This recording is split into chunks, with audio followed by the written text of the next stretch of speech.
Hey late night listeners. I want to go ahead and give a major trigger warning for this story. This is something I wrote, like 2 years ago, a story I started. It deals with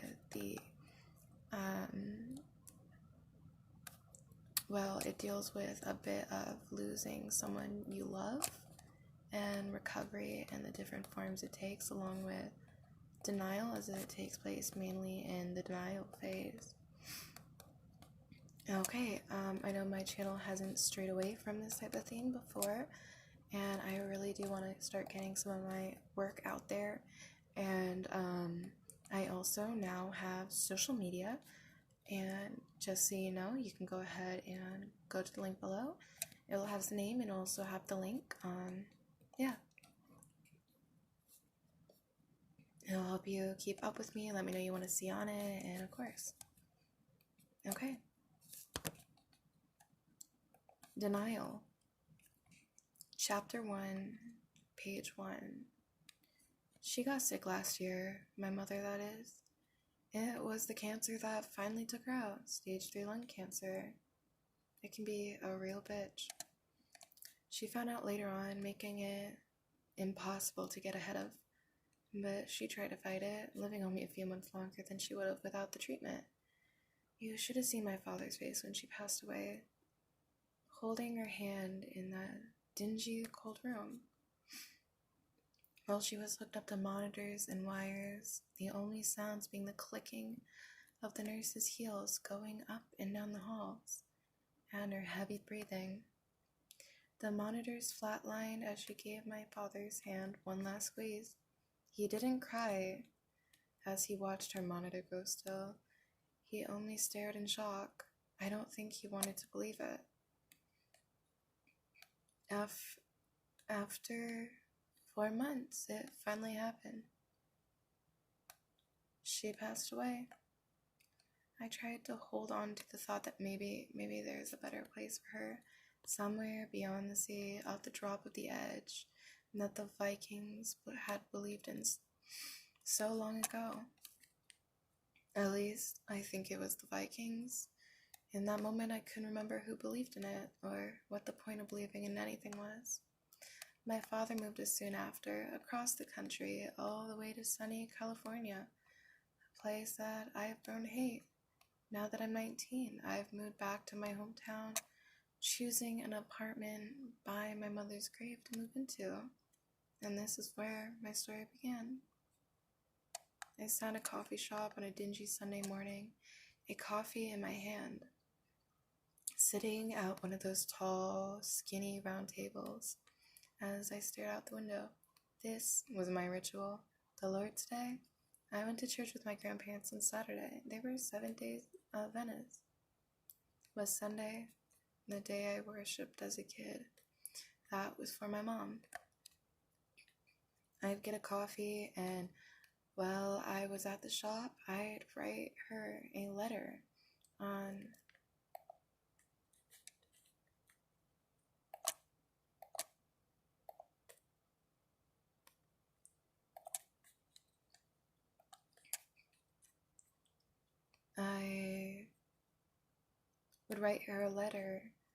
on time every week, my own depressing military home base report.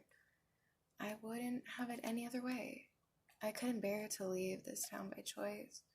Not when she was the one who actually raised me. I owed it to her to stay by her side, even in death.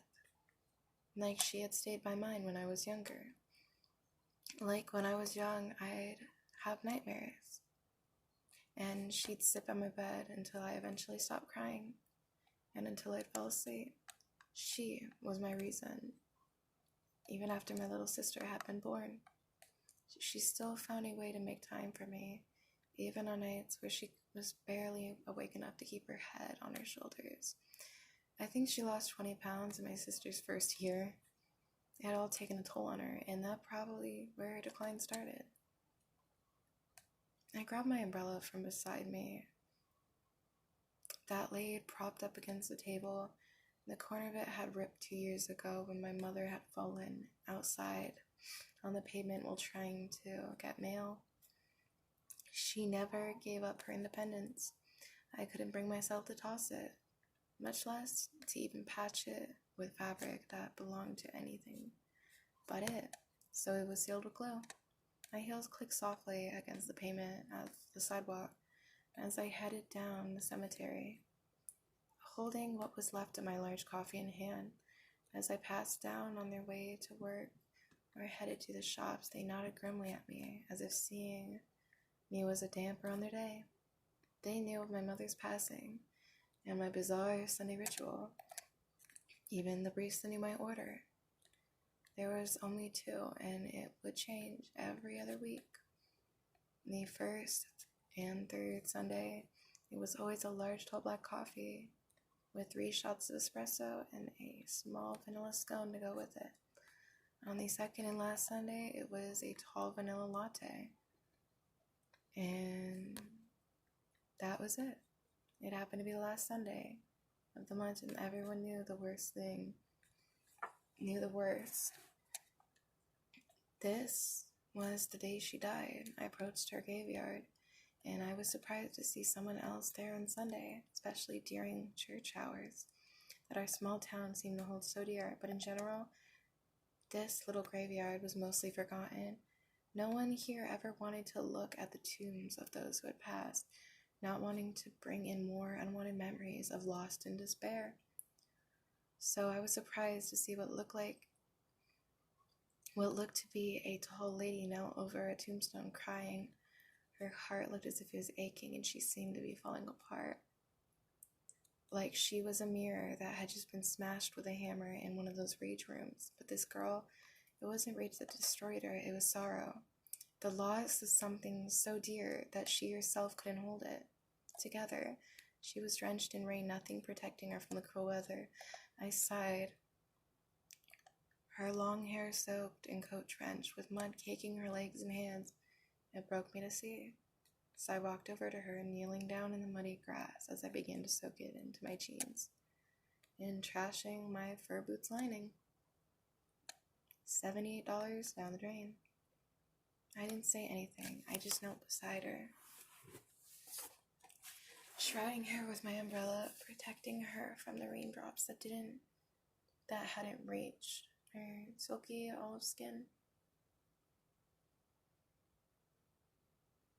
Her eyes were a muddy brown. If I hadn't looked twice, I would have thought that they were just mirrors, reflecting the richness that the earth holds so dearly. She had a hook to her nose that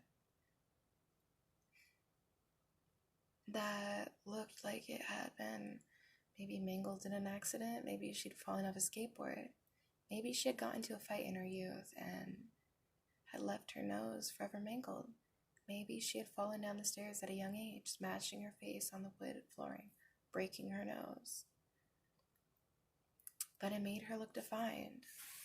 It made her look bold. She had almond eyes and long, straight brown hair. Her lips were heart-shaped. She was rather plain, but that made her stunning.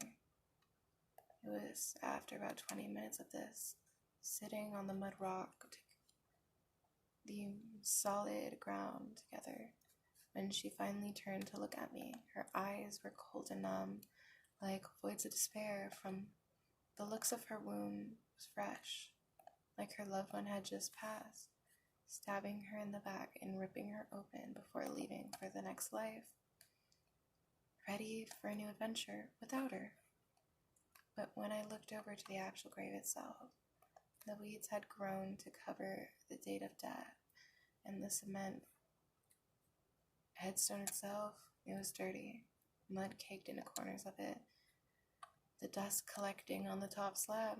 So it must have been someday that they should have been there by her side to support her. "I'm Alex," I said, reaching my hand to her. She took it daintily and shook it. Her grip was hesitant, but soft and smooth. "Anna," she murmured quietly. "Do you like coffee, Anna?" She nodded. Let me get you some.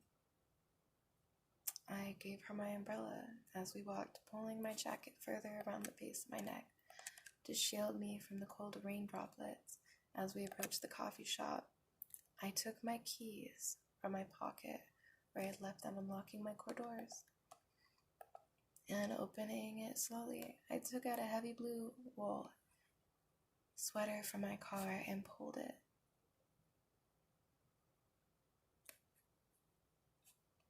I held it out towards her. She looked at me dazed for a minute before taking it slowly after I nodded towards it, showing her that it was in fact okay to take it instead of pulling it over her shirt. She peeled the silk graphic tee off, stepping closer to me to shield her body from the view of any passers-by. My throat caught in my chest. She was gorgeous, simple yet so perfect. Her eyes may not have been green like the rolling hills or grass across the world, or blue eyes as deep as the ocean or as clear as diamond crystals. But her eyes were dark and had the sparkle in them, like even though her pain was so rich, her soul could be seen showing through, even in that dull parking lot outside that dull cafe that I've been to so many Sundays before, even without makeup. Running down her face, she had a sparkle. Something about her, it stuck with me.